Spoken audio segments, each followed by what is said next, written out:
It's chewy and soft. I'm surprised how good these brownies are. Microwaveable. I could have been eating brownies this whole time. Not as much. I'm only gonna have one tonight. I'm on a diet too.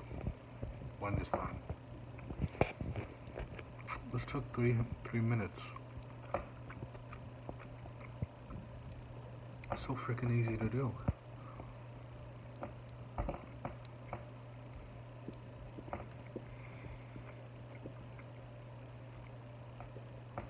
Mix all the ingredients, put it in the pan that's non-stick.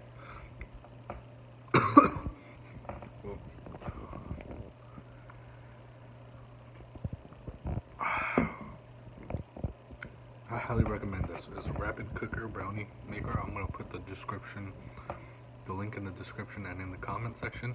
I highly recommend this. This is 10 out of 10.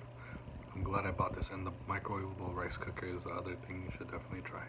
That's it for this video. Make sure to like, share, and subscribe. I'll see you in the next one. That's for this video.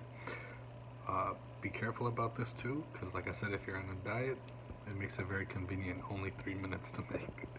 Peace out, y'all. Stay safe.